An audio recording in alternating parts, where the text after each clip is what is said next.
Glória a Deus. Bom dia, igreja. Que honra e que responsabilidade estar diante dessa casa.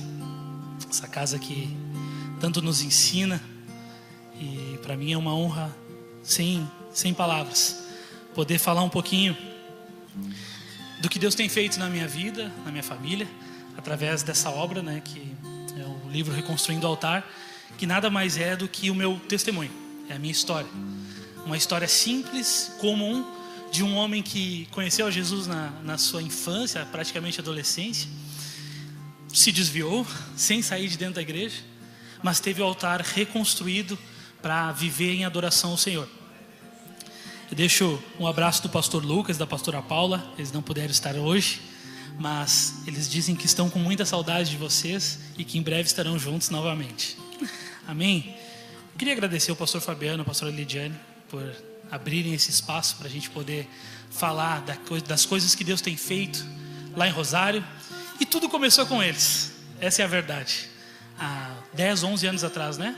11 anos atrás, quando, tomados por Deus, ouviram a voz do Senhor, e a partir deles, essa região inteira foi povoada por igrejas que saíram daqui, de um homem e uma mulher, cheios de Deus, e que realmente merecem ser honrados, porque eles entregam tanto diante desse altar, e a minha casa se inspira no testemunho de vocês.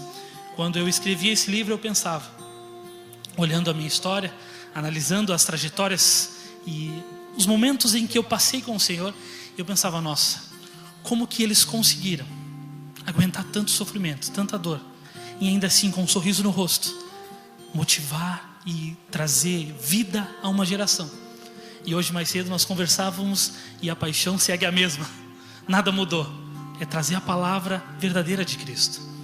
Chegou em nós em Rosário através do pastor Lucas e da pastora Paula, e chegou em nós a partir do ano de 2019.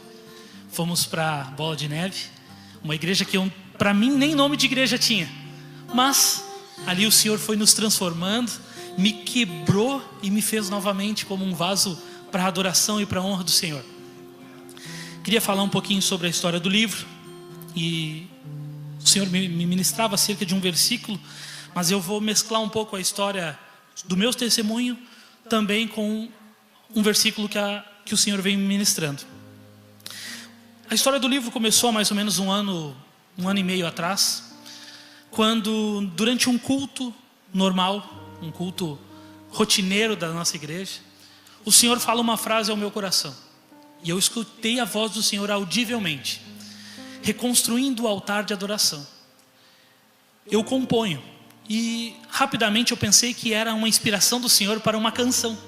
Peguei meu celular, abri o bloco de notas e escrevi: reconstruindo o altar de adoração. Logo pensei, daqui a alguns dias, o Senhor, enquanto eu estiver com o meu violão, Deus vai me dar o resto da letra. Aquilo ali eu esqueci, passaram-se alguns meses, até que eu peguei o meu violão e, com a intenção de compor no meu quarto, no nosso secreto, eu comecei a adorar ao Senhor, comecei a criar alguma melodia, e com a intenção, dizendo: Deus, me dá aquela letra, me fala o que o Senhor quer falar comigo. E aí Deus fala mais uma vez: eu não quero que tu componha, eu quero que tu escreva um livro com a tua história. E eu fiquei: Deus, a minha história é super simples, eu não tenho nada de grandioso para entregar, a minha história é comum. Fui um menino, conheci Jesus, não fiz grandes coisas, eu me desviei dentro da igreja. O que eu tenho para passar para essa geração? O que eu tenho para passar para as pessoas que me ouvem? Eu não sou como Paulo, como Pedro, como os grandes homens de Deus que a Bíblia nos mostra: Davi, José, Elias, Eliseu. Mas eu creio na palavra, e eu creio que eu ouvi a voz do Senhor. Então eu disse amém. Mas alguns dias se passaram. Mas sabe quando a gente fala para Deus: sim, eu vou fazer, Deus, mas nem a gente acredita que aquilo é capaz, que a gente é capaz. Os dias foram passando, e num momento de devocional, eu estava um dia de folga, e eu peguei a minha Bíblia, peguei o meu caderno de anotações, fiz uma oração, e o Espírito Santo me fez lembrar: e se eu escrevesse o meu livro? Ao mesmo tempo que esse sentimento e esse pensamento veio, eu pensei assim, que livro, cara, para de viajar. Peguei então meu caderno e disse, eu vou escrever. E eu coloquei o título, Reconstruindo o Altar. Mas e como que se escreve um livro? Eu jamais tive a intenção de escrever. Eu jamais tive a intenção de juntar as minhas histórias e colocar em uma obra. Como é que faz? A gente é o narrador ou a gente conta uma história como se estivesse contando para um amigo? E eu disse, Deus, o Senhor vai me conduzir. Então, eu apenas vou ser o instrumento nesse momento. E eu comecei me apresentando. Se vocês comprarem o livro e forem ler, vocês vão ver. Eu começo o livro dizendo, eu me chamo Mateus Serra, eu sou casado com a Luana, eu sou pai da Vicky, pai da Daina, os meus pais são o seu Joaquim e a dona Cláudia, a minha avó dona Yolanda, eu sirvo a igreja Última Onda, sou líder de louvor, e eu fui me apresentando. E logo após eu começar a escrever, a inspiração começou a vir e eu não consegui parar mais. Foram 5 dias em que eu escrevi o livro. Só que em todo momento livre que eu tinha, era de manhã, era meio-dia, era de tarde, era de noite. As histórias vinham na minha mente e eu não conseguia parar. Então eu peguei um caderno e eu comecei a escrever tudo à mão. Tudo à mão. E fui escrevendo. Até que eu terminei o livro. E comecei a analisar a minha história. Eu chegava em casa todos os dias e eu ia contar para a Luana. Olha o que Deus me fez lembrar hoje, olha esse detalhe. E eu comecei a pensar, nossa, a minha história é extraordinária, cara. Porque tem a ver com a verdade de Cristo. Um menino que não entendia nada de Cristo, que não entendia nada da palavra, mas que um dia tomou uma decisão. E uau, hoje a minha casa serve ao Senhor. Hoje eu tenho uma família que serve a Cristo. E através de mim, o meu irmão, a minha irmã, o meu cunhado, o meu sobrinho, as minhas filhas conheceram a Cristo. E eles não teriam acesso se eu não tivesse dito sim, lá na infância, lá com meus 14, 15 anos. E então eu comecei a analisar as minhas histórias. Eu comecei a ler e relembrar com muito carinho os momentos que na época eu não entendia. Cara, foram momentos tão difíceis. Eu era tão imaturo. E em todo tempo eu via a mão de Deus. Mas na época eu não conseguia enxergar que era Deus me tratando. Hoje, olhando para trás, eu pensava, uau, cara, Deus me livrou. Era Deus me guardando. Aquela correção era Deus me empurrando para o meu objetivo. E nos momentos mais difíceis da minha caminhada, o Senhor estava comigo. E eu, imaturo, cheio de religiosidade, apenas mantinha uma aparência, uma máscara de cristão. E fiquei desviado, sem sair da igreja, porque o que iam falar de mim? Eu, cristão, como é que eu ia sair da igreja? Eu fiquei desviado dentro da igreja por muitos anos, mantendo uma aparência, apenas a máscara de adorador, de servo, de cristão.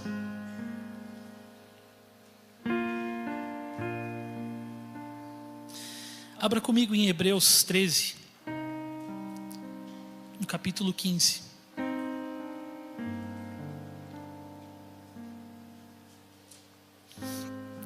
O livro fala, e a parte mais importante da história, foi num momento lá em 2019, quando eu fiz uma oração. Através da vida da minha filha, eu vi o Senhor se revelar a mim de uma forma única. E eu fiz uma oração pedindo para que o Senhor Ele me moldasse aos seus padrões. Que Ele fizesse em mim o que Ele quisesse. Que eu não queria mais ter o controle da minha vida. Eu não queria mais ter o controle das situações em que eu andava.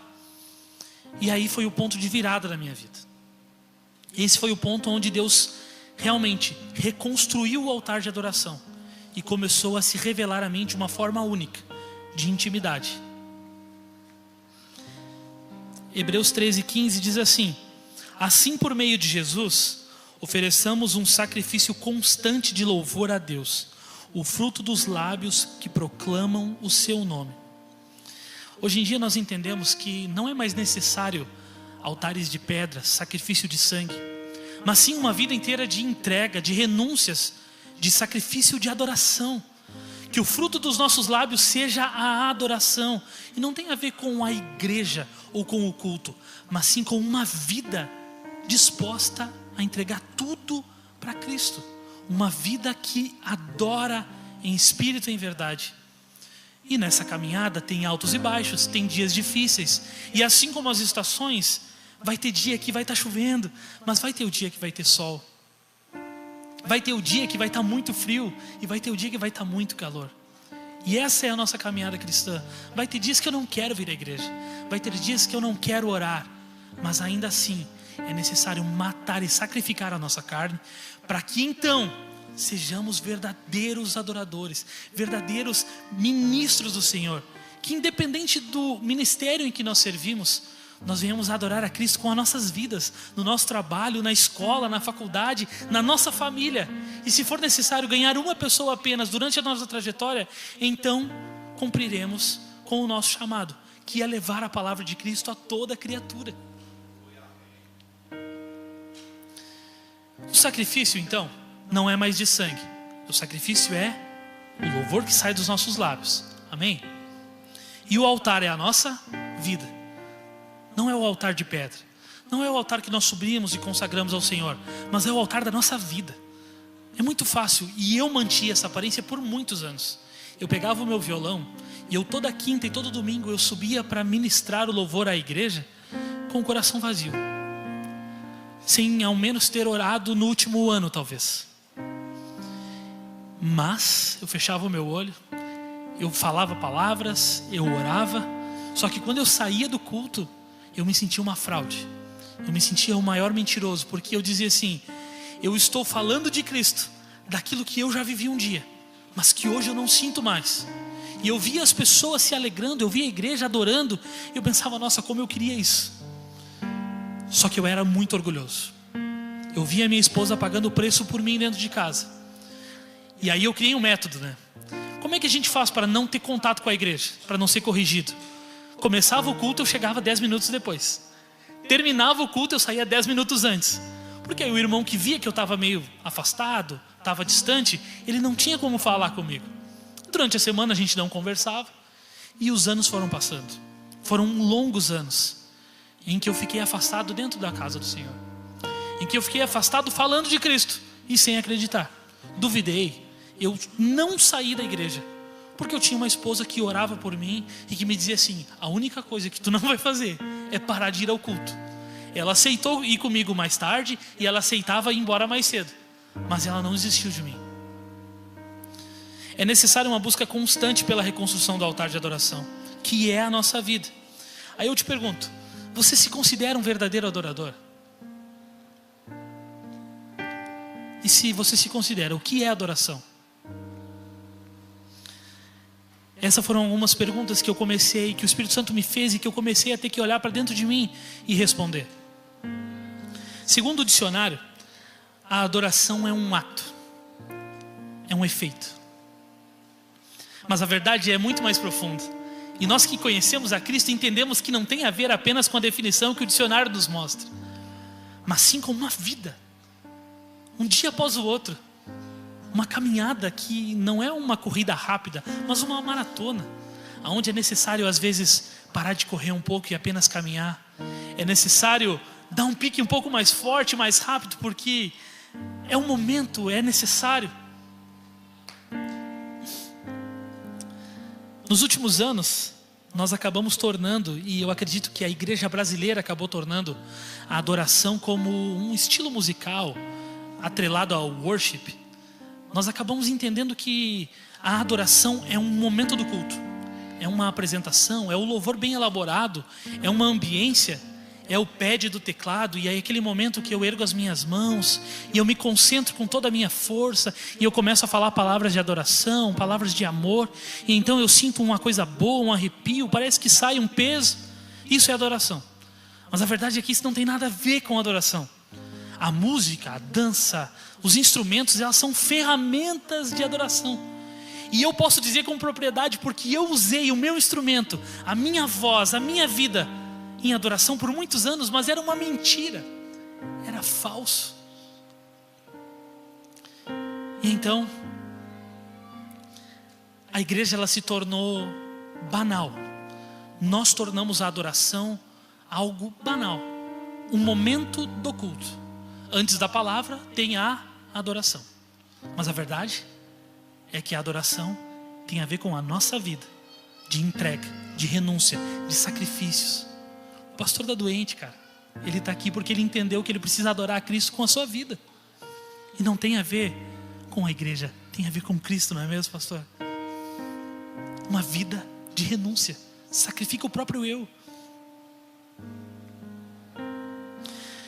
Transformar a adoração em um simples momento de música e entretenimento durante o culto não fecha as portas da igreja, mas derruba o altar que é a nossa vida. E eu acredito que Satanás, ele não quer vencer de forma gloriosa. Ele não quer fechar as portas da igreja e fazer com que esse povo inteiro fique disperso. Mas ele quer derrubar o altar que é a tua vida e deixar as portas da igreja abertas. Foi assim comigo. A porta da igreja estava aberta. A minha casa estava dentro da igreja, mas o meu altar estava quebrado.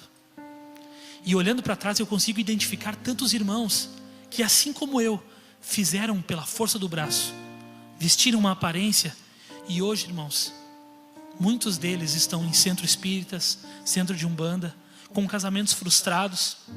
Por isso eu te digo, se tu vai casar, tu tem que casar com alguém de Deus. Se não fosse a minha esposa, eu não estaria aqui hoje.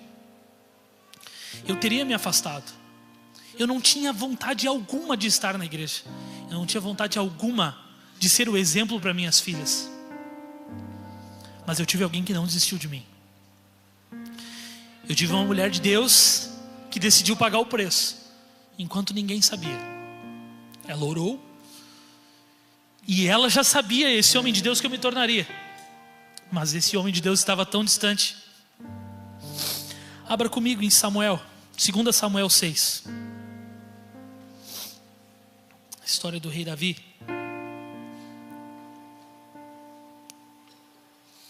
A partir do versículo 1, nos diz assim: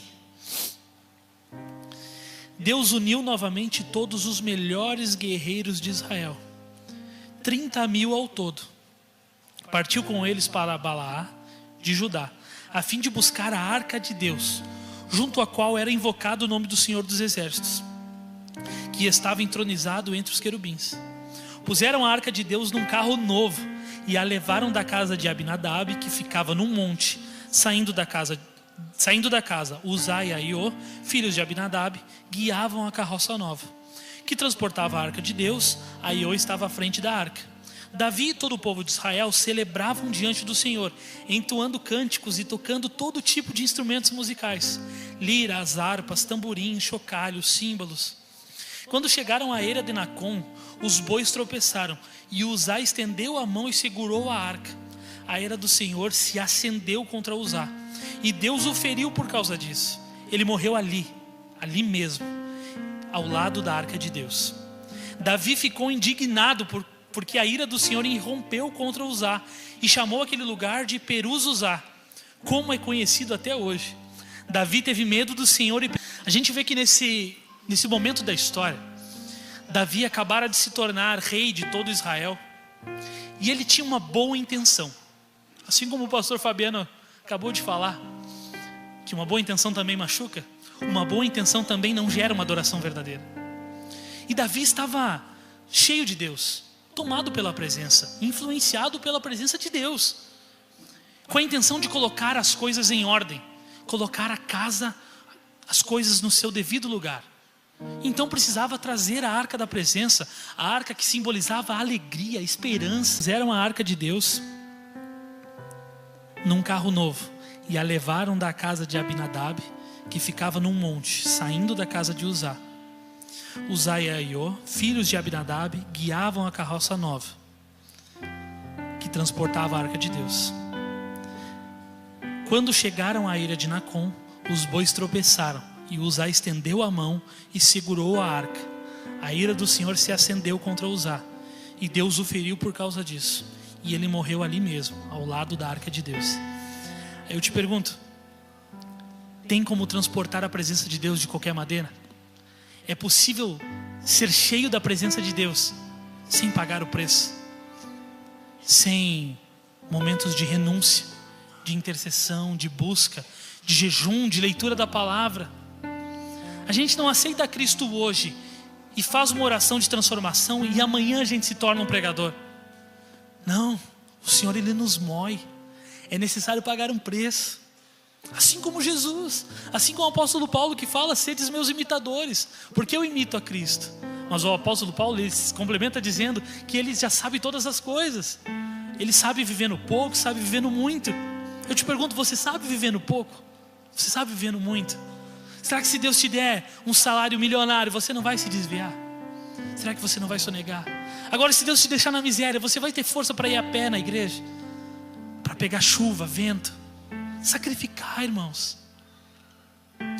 Se Deus me desse um salário bom naquela época, eu tinha largado a minha família. Se Deus tivesse me dado um carro melhor, eu ia me sentir um super-herói. Durante uma semana, num período difícil de escassez, Deus me apresentou a comida que eu mais gosto. É um arrozinho com galinha e orégano. O orégano era o tempero. Porque eu não era o homem da casa. Eu não era aquele que estava provendo para minha família. E durante uma semana foi a única coisa que a gente teve. Eu, a minha esposa e a minha filha. E aquela comida se tornou a melhor do mundo, porque naquele tempo eu fiz uma oração. E mesmo distante de Deus, eu disse: Deus, por favor, eu sei que eu não valho nada. Eu sei que eu estou desviado. Eu sei que eu só vivo uma máscara. Mas não deixa a minha família passar fome. Me ensina a ser um homem que vai prover. Porque elas não merecem. Irmãos, esse tempo foi maravilhoso. Hoje eu olho para trás com tanta alegria. Faz tempo que tu não faz essa comida para mim. Cara, foi a melhor comida que eu comi em a minha vida inteira. Eu consigo lembrar do sabor ainda até hoje. Porque era um período que Deus estava me moendo. Ela e a Vicky feliz, dando risada. Deus está cuidando. E eu dizia: briga comigo, por favor. Está faltando. Reclama, por favor. Concorda comigo que está difícil. Não, Deus está nos guardando. Deus está provendo. E eu com raiva comi aquela comida. Hoje eu olho para trás com alegria. Reclamei muito. Não pensem que não. Em 2019 eu tomei a decisão de trocar de igreja. Eu estava nesse período desviado.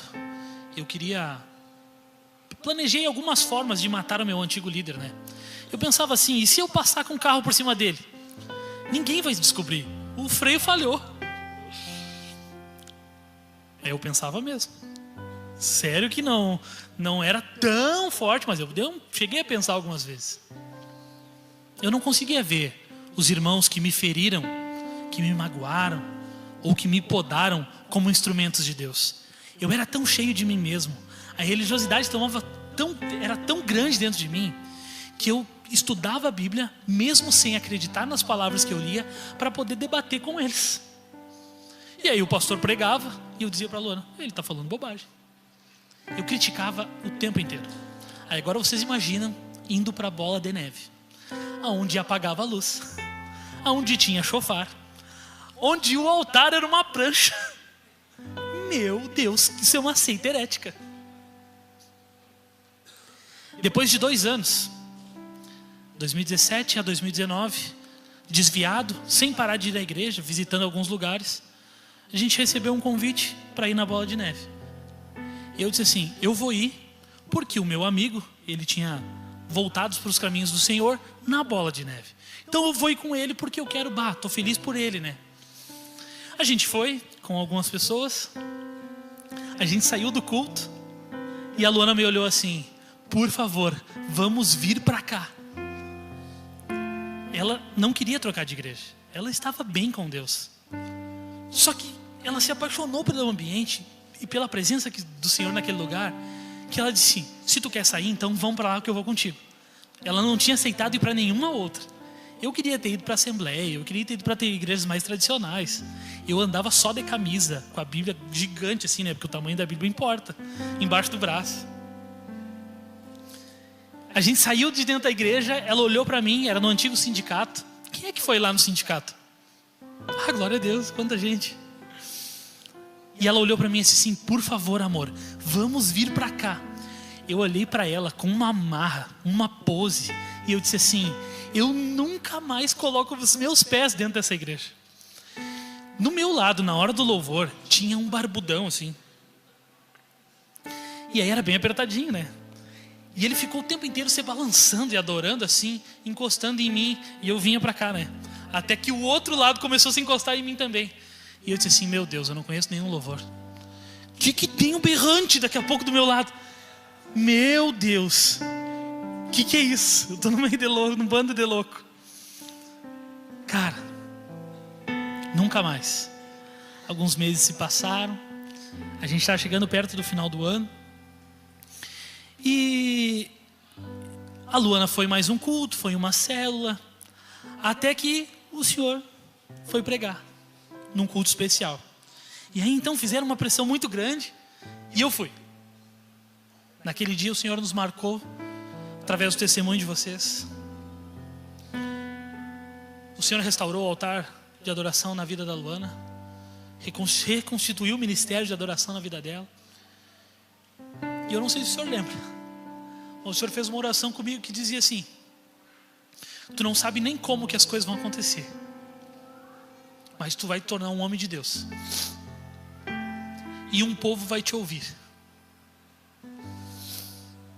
E hoje poder estar nessa casa é um motivo de muita honra, porque é o povo dele que estão me ouvindo.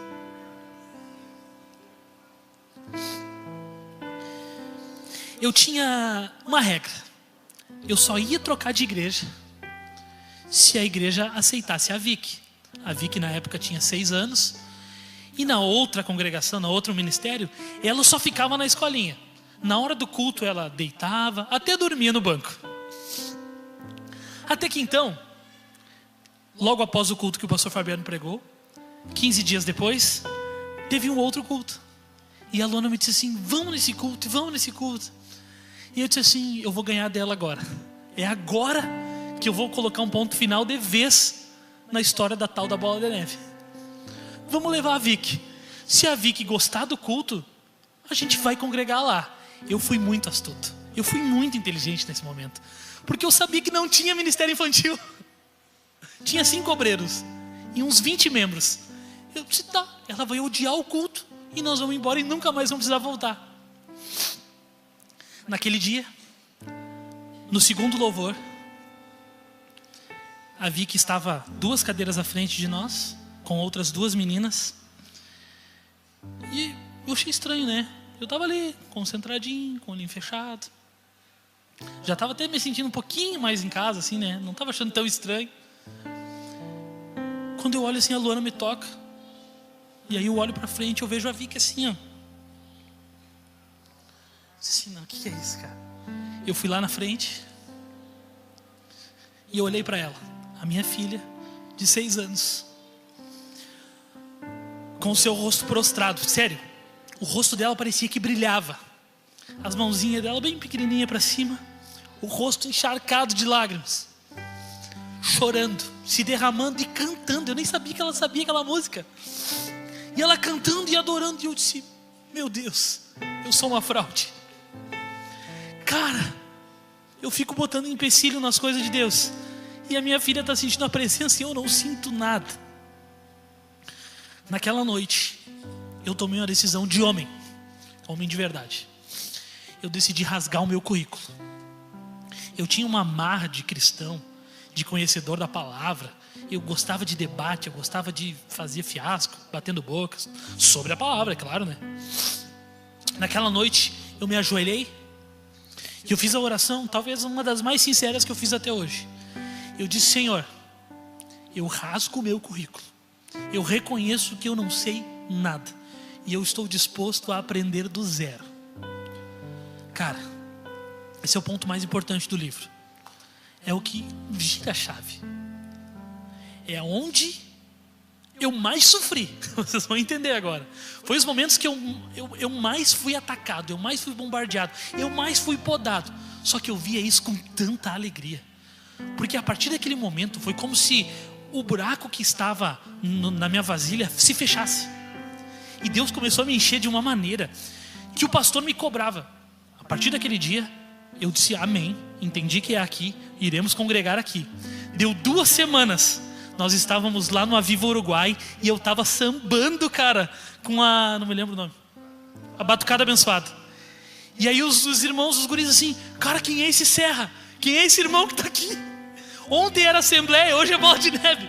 Amém. Eu mergulhei de cabeça, irmãos, sem plano B, sem reservas. Eu me entreguei para viver aquilo que Deus queria. E foi assim. Bola de Neve tinha 6 meses para servir. Em 2 semanas o pastor Lucas me chama para conversar e ele diz assim: tomado por Deus, cara, é com muito temor que eu te digo, Deus tem pressa para realizar as coisas na tua vida. Eu já falei com o pastor Fabiano e ele permitiu que tu servisse. Eu, como assim, pastor, vou servir aonde? Não, tu vai ministrar no altar, tu vai adorar. E eu disse, cara, quanto tempo eu não pego o violão? Eu que só queria, agora eu só queria sentar e aprender, eu só queria sentar e desfrutar. E para mim foi muito mais difícil, porque eu aprendi fazendo. O que aconteceu depois de 2019? Pandemia. 2020 tivemos uma pandemia. A igreja estava crescendo, nós estávamos pertinho de alugar um prédio. O que acontece? Recua, não aluga o prédio, vai para dentro do lar, culto online, por celular. Irmãos, foi o momento que eu mais cresci com a minha família. O pastor me ligava, ele chegava a me ligar por videochamada para me cobrar. Terminava o louvor online. Como é que era o louvor online? Horrível. Não existia as chamadas boas que nem hoje. Os aplicativos eram muito ruins. E o pastor terminava o louvor, ele me ligava de vídeo: eu preciso falar contigo. Tu foi muito mal hoje. Tu não sabe o que é adorar. Tu não consegue conduzir a igreja. Como é que eu ia conduzir a igreja online? E ele dizia: Serra, tu precisa ter tempo com o teu instrumento. Tu precisa aprender a fazer devocional. Ele ficou 1 mês comigo, fazendo uma videochamada, fazendo devocional. Ele pagou o preço por nós, irmãos. Ele se colocou à disposição. E ele investiu no nosso chamado. E eu não via isso com maus olhos. Enquanto todos estavam assistindo e achando: o pastor é duro. Nossa, o pastor Lucas cobra o Serra na frente de toda a igreja. Ele me cobrava na frente de toda a igreja. Não tinha. Só que eu só conseguia sentir alegria porque eu estava sentindo a presença de novo. E eu não via o Lucas me cobrando. Eu via Deus através do pastor Lucas dizendo assim: Serra, eu vou te levar para mais longe. Eu vou te impulsionar. E as coisas foram acontecendo muito rápido. Cara, no período de pandemia, a igreja ela cresceu muito em fé. Pois nós tínhamos turno de oração, de intercessão, períodos de busca. Nós orávamos de madrugada, de tarde, de noite. E o meu violão se tornou uma arma de guerra. O meu violão era meu companheiro. Era eu e o violão sempre, aonde a gente estava. A gente começou a se reunir, começou a adorar e gerar adoração verdadeiramente. E eu comecei a me tornar então um líder de adoração. Foi nesse momento em que, com o meu altar plenamente reconstruído, entendendo que através da adoração, do currículo rasgado, agora um altar reconstruído, pronto para frutificar, pronto para levar adiante a mensagem que não tem a ver com a gente, mas a de Cristo. Mais à frente no texto de Samuel, no versículo 12 diz assim: disseram ao rei Davi: o Senhor tem abençoado a família de Obed-edom e tudo o que ele possui por causa da arca de Deus. Então Davi foi até lá e com grande festa levou a arca de Deus da casa de Obed-edom para a cidade de Davi. Quando os homens que carregavam a arca do Senhor davam 6 passos, Davi sacrificava um boi e um novilho gordo. Davi usava um colete sacerdotal de linho e dançava diante do Senhor com todas as suas forças. Assim Davi e todo o povo de Israel levaram a arca do Senhor com gritos de alegria e ao som de trombetas. Agora sim, Davi fez da maneira certa. Não com apenas uma boa intenção, não em cima de um carro de bois, não dando um jeitinho, mas decidiu realmente pagar o preço, mostrando um dos maiores sacrifícios que a Bíblia nos mostra. Cara, a cada 6 passos, vocês conseguem imaginar isso? A quantidade de animais sacrificados naquele momento. A cada 6 passos, eles paravam e sacrificavam. Eles paravam e reconheciam o quanto é por Cristo e não por nós. Aí eu te pergunto: a quantos passos você para sacrificar? O quanto do seu tempo você tem sacrificado para se tornar realmente um adorador, disposto a rasgar o currículo quantas vezes for necessário? Quantas vezes nós não sacrificamos nem mesmo a 20, a 30 passos? Davi, ele rasgou o currículo. Ele era rei, vitorioso de batalhas. Ele tinha uma pose para manter. Ele precisava manter uma aparência. O que os servos iriam achar de um rei que estava dançando, pulando de forma extravagante? Não era a postura de um rei. Não era a postura. Se a gente imaginar hoje um juiz da Suprema Corte, ele não pode se portar de qualquer maneira. Ele não pode falar com qualquer palavra, quaisquer palavras. Ele precisa manter uma pose, uma aparência que é coerente com o seu cargo, com a sua função exercida. Davi rasgou o currículo, cara. Ele não se importava se estava na presença dos servos, de outros reis, de deuses e ninguém. Ele apenas adorou o Senhor com toda a verdade. Levou a arca de forma correta, e a cada 6 passos um sacrifício. A cada 6 passos um sacrifício. Festa, alegria e verdadeira adoração sendo gerada, porque a presença do Senhor estava com eles plenamente. Ele apenas se sentiu completamente satisfeito em Cristo. A alegria da presença era o que o movia. Davi dançou, pulou com tudo o que ele tinha. O que é a arca de Deus? Por que a arca era tão importante? Porque a arca, ela simbolizava a presença de Cristo. A presença de Jesus era a alegria e a gratidão do povo. Era também sinal de bênção e de prosperidade. E hoje, sem a presença, como nós vamos conseguir ser prósperos? Como conseguiremos ter alegria verdadeira? Não a alegria passageira de um domingo bonito, mas a alegria que faz o dia mal ser suportável. A alegria que faz com que a gente venha perder as pessoas que amamos e ainda assim nos alegrarmos em Cristo, porque a nossa força vem dele, não de homens e não de movimentos. Cara, quem é que não ficou triste quando terminou a Bola de Neve? Assim como os pastores já falaram, o pastor Lucas e a pastora Paula, eu me imaginava até a minha velhice podendo pregar em cima de uma prancha, cara. Mas não tem a ver com uma placa, uma denominação, mas tem a ver com a presença de Jesus. E se a presença está se movendo, cara, eu preciso me mover. E não é de qualquer forma. Existe zelo, existe entrega e sacrifício.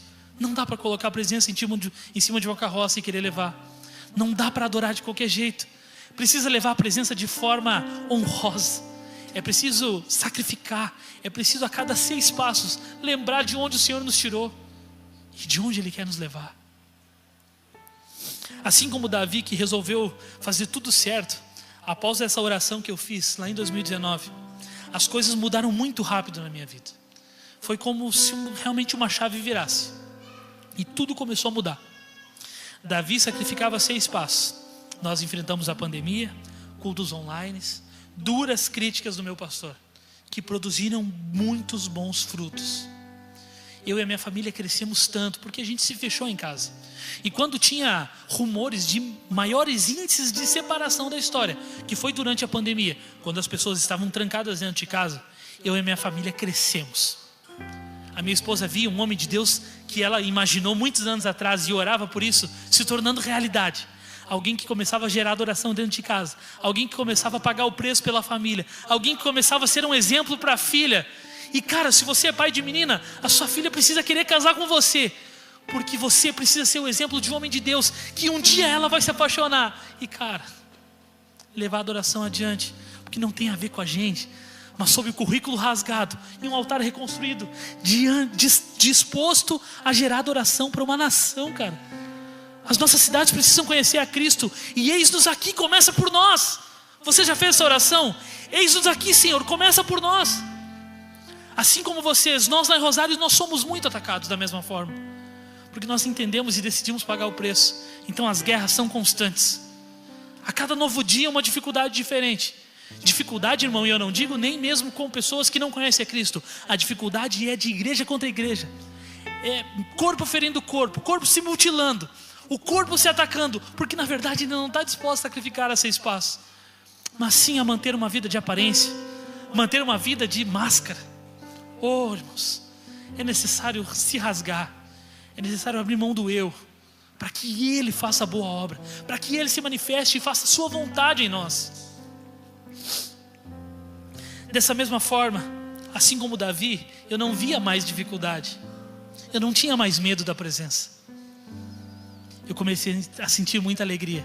E se eu era convocado para estar numa faxina, irmãos, eu ia com muita alegria.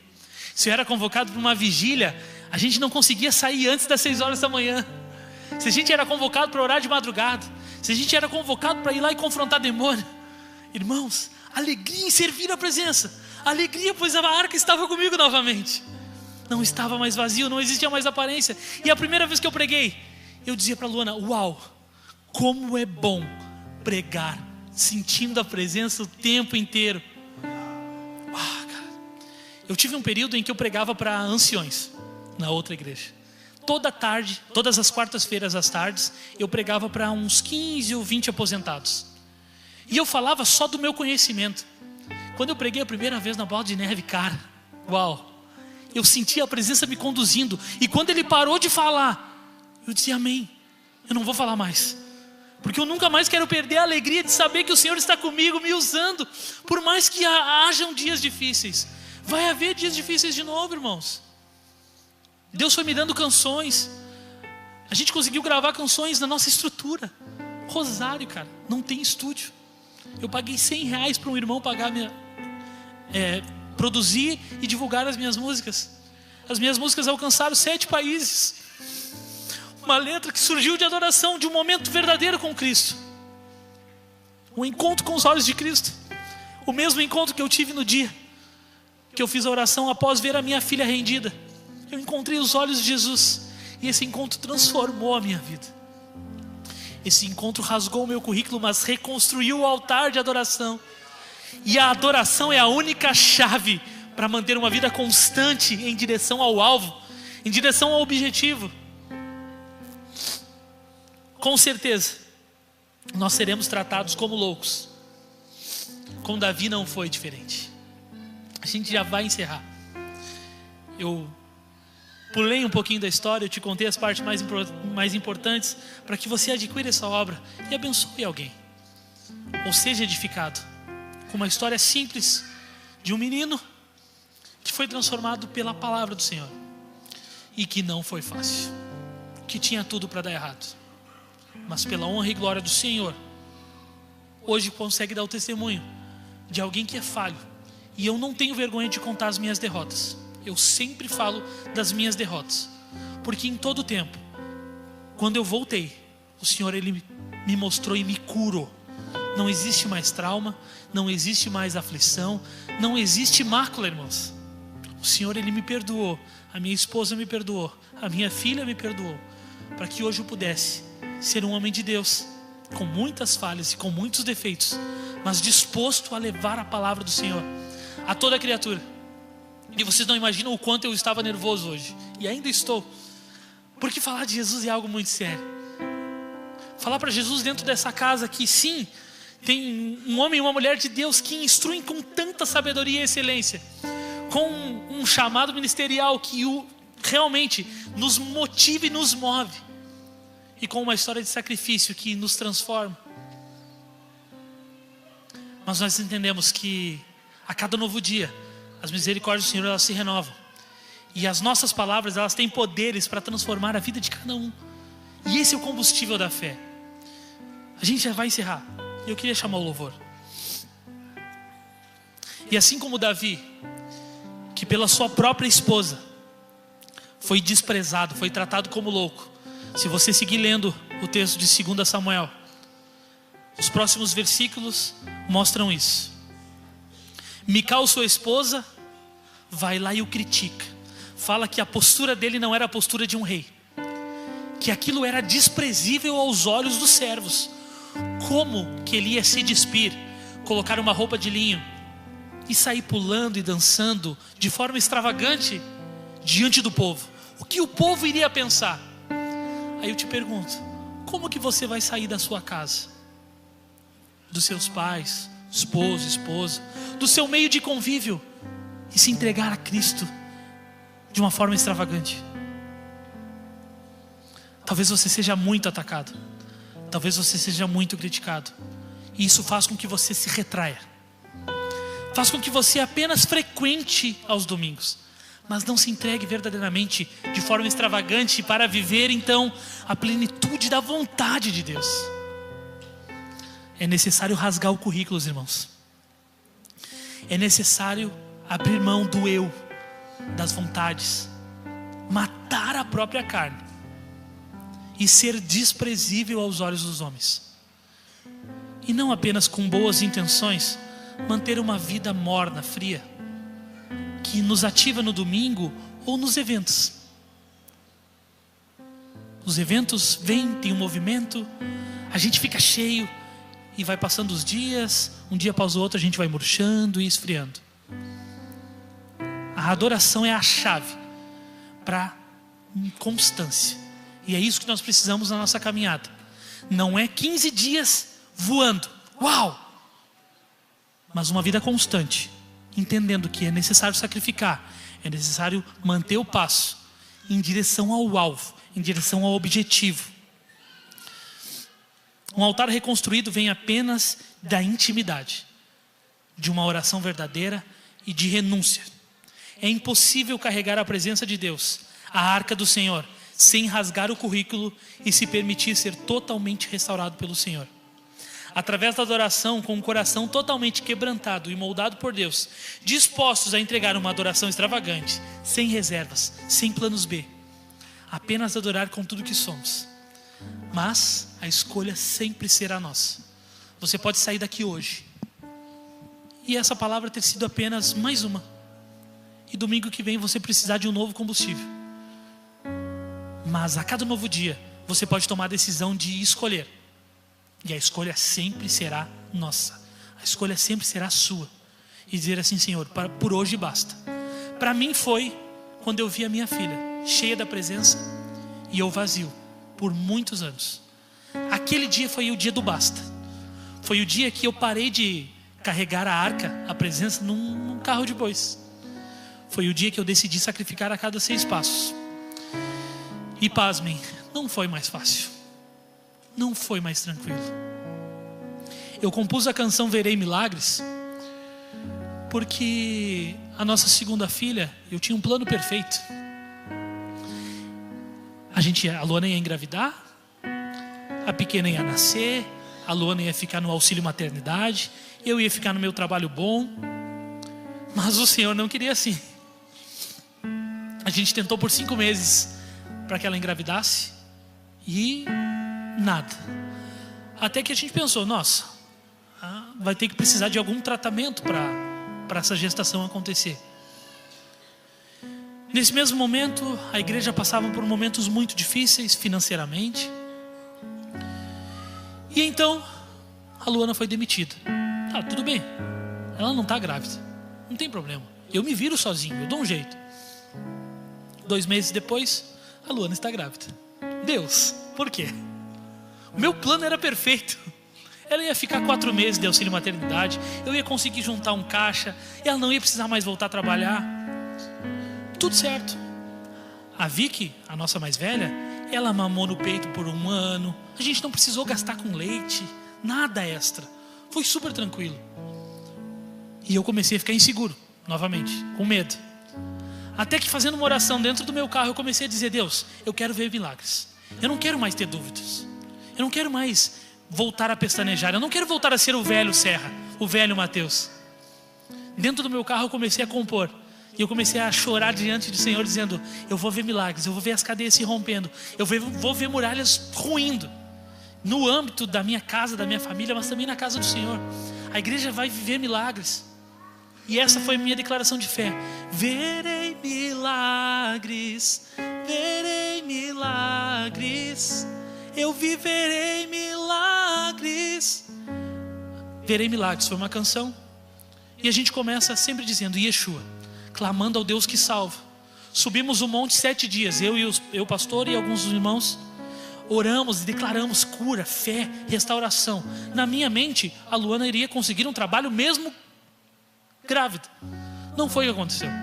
Pelo contrário, ela não conseguiu amamentar. A Daina tomou leite de lata, fórmula, né, que é caríssimo, durante muitos meses. Ela era super alérgica, então a fralda tinha que ser a mais cara, é lógico. E eu troquei de trabalho. Tudo errado na minha cabeça, mas tudo dentro do controle do Senhor. E pela primeira vez eu não duvidei, irmãos. Eu tinha certeza que o Senhor estava nos guardando. E Ele nos guardou até hoje. O Senhor tem nos provido. E eu compus essa canção com a convicção de que viveria milagres. Não teve dias mais fáceis, pelo contrário, seguiremos tendo os dias difíceis. Afinal de contas, a nossa caminhada é terrena. E enquanto caminharmos, teremos aflições terrenas. Mas o Senhor, Ele nos diz: tem bom ânimo, eu venci o mundo. A gente não precisa mais vencer o mundo, Ele venceu por nós. As batalhas que nós queremos ganhar, que é as batalhas financeiras, emocionais, batalhas físicas, a gente não precisa vencer. A verdade é que as bênçãos deveriam correr atrás de nós. Só que a gente está se preocupando em manter uma boa aparência, ter uma boa intenção, sendo que é necessário apenas sacrificar a 6 passos. Renuncia, sacrifica e entrega, pois o mais Ele fará. E a Bíblia fala que é todo o restante Ele fará. Aleluia.